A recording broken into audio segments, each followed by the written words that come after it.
¿cómo se llama? La pizarra.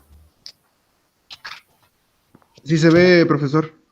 Muy bien, muchas gracias. Y otra cosita que sí les quiero pedir es de que es ¿cómo se llama? Que estemos puntuales, porque no puedo dar acceso mientras yo estoy compartiendo, pues ya tengo ¿cómo se llama? La pantalla directa. Muy bien. Y ahorita vamos a comenzar a hablar acerca de las conectividades lógicas. Aquí nosotros vamos a referirnos de un lenguaje ya formal, un lenguaje de la lógica que ya se vuelve formal. Y vamos a ver algo que es muy importante, y es que este lenguaje va a estar estructurado de tal manera que no se permitan paradojas semánticas, como fue lo que estuvimos hablando la semana pasada. En las teorías matemáticas van a formular sus axiomas de tal manera que no se guíe a alguna parábola, paradoja, perdón.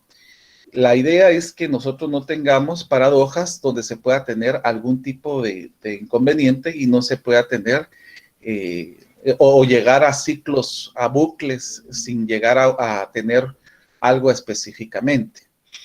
Es por eso que la semana pasada que comenzamos a hablar acerca de las paradojas, llegábamos a algunas conclusiones donde nosotros podíamos representar diferentes formas en donde había una contradicción. Entonces, aquí es donde nosotros vamos a buscar que ese lenguaje formal no tenga ese tipo de fallos y que no conduzcan a alguna presentación que no llegue a nada. Entonces, en este sentido, para la formalización es necesario que algunas definiciones y también así los principios permitan levantar esta teoría matemática. Entonces, de igual manera, si no llegamos a paradojas semánticas, tampoco tenemos que buscar en caer a paradojas análogas, que fue también algo que mencionamos anteriormente. Esencialmente vamos a hablar de que una proposición es una combinación de símbolos de lenguaje. La característica fundamental es que se le puede asignar un valor de verdad. En este caso, nosotros los valores que podemos asignarles son binarios, por lo tanto son verdaderos o falsos. Entonces, en el caso de verdaderos, nosotros los representamos con B y el falso lo representan con F. En algunos textos se presenta como 1 y en otros como 0, el falso. También está true, que es el T, el true en inglés, que significa verdadero, y el false, que significa falso. Entonces, son tres escrituras que se utilizan para esta misma situación. Ahora, toda proposición debe cumplir con los principios. ¿Cuáles son los principios? Entonces, vamos a tener el primer principio, que es de identidad. Entonces, ¿qué significa este principio de identidad? Y pongan mucha atención. Si una proposición es verdadera, entonces siempre es verdadera. Ese sería el primer principio de identidad. Si una proposición es verdadera, entonces siempre es verdadera. La número 2 sería de no contradicción.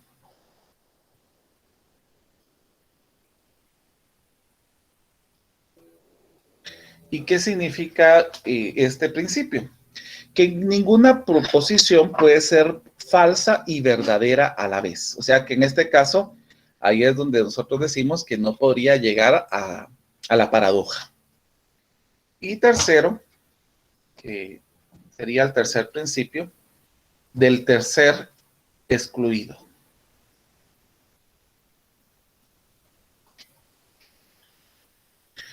¿A qué se refiere este principio? Que una proposición es falsa o es verdadera. No puede ser otra situación, sino que solamente es falsa o es verdadera.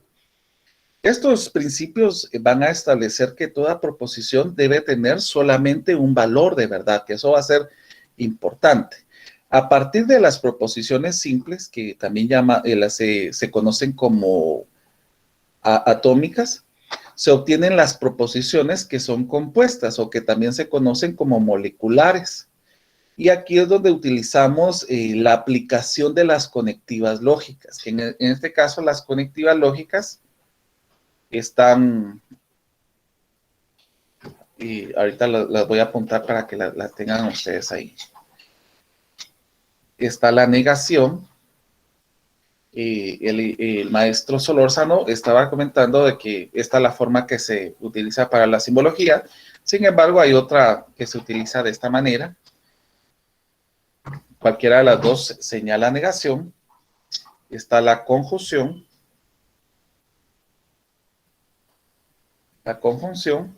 La disyunción. También está la disyunción exclusiva, la implicación y por último estaríamos hablando acerca de la equivalencia. Que esta equivalencia también se es conocida como la doble implicación. Para poder ver el comportamiento de estas conectivas, vamos a utilizar más que todo para representar inicialmente las tablas de verdad, donde se indica cómo se llama el valor de verdad de las proposiciones que se tienen en este caso. Entonces, para todos los posibles valores de verdad de estas proposiciones atómicas que la componen, se puede poner también en especial atención en el lenguaje que se utiliza y las diferentes maneras de referirnos a estas mismas. Entonces, por ejemplo, en el caso de que nosotros tengamos una proposición, o sea, si P es una proposición,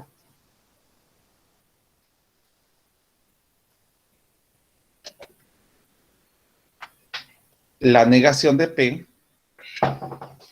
que se escribiría de esta manera o de esta manera, como ustedes quieran representarla. No hay ningún problema de las dos maneras que la quieran representar. Entonces, la parte en que nosotros tengamos aquí es de que una proposición atómica o simple puede ser que sea verdadera o falsa. Por lo tanto, su negación va a ser que sea falsa, si es verdadera, y si es falsa, pues va a ser verdadera. Esto es lo que trata de decir, por ejemplo, en este caso de la negación. Podemos poner un ejemplo acá. Por ejemplo, si se considera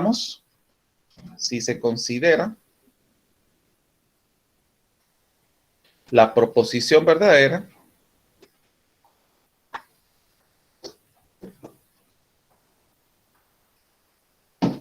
donde decimos que P y 3 es mayor que 2, la negación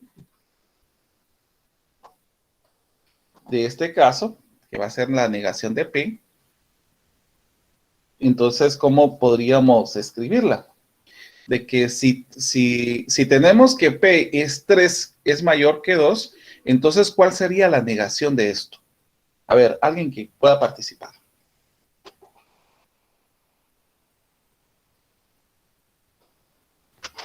P, 3 es menor o igual a 2.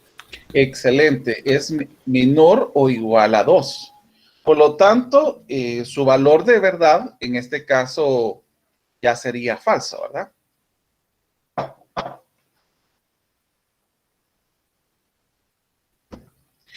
Bueno, entonces, esa es la forma en que se representa, y perdón, es falso.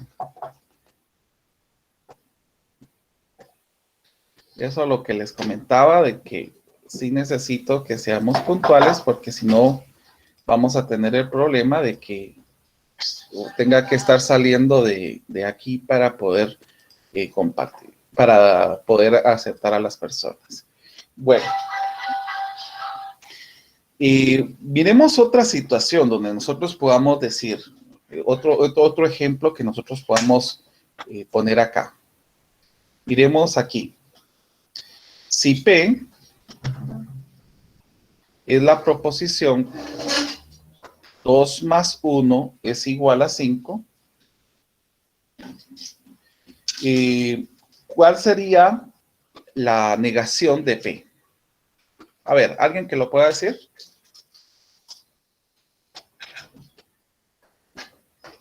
Dos más uno no es igual a 5. Exactamente. O sea, no es, podemos escribirlo como no es cierto que 2 más 1 es igual a 5, o podemos decir simplemente que 2 más 1 no es igual a 5. Entonces ahí estamos representando una manera para poder ejemplificar esta situación. Bueno, continuando. Entonces, en el caso de que nosotros ya tengamos una proposición o una expresión compuesta, entonces ya vamos a necesitar más de una proposición. Entonces, imaginémonos en el caso de si P y Q son dos proposiciones, entonces vamos a poder ver cuáles serían los conectivos para poder ejemplificar esto. Les quiero pedir un minutito, por favor.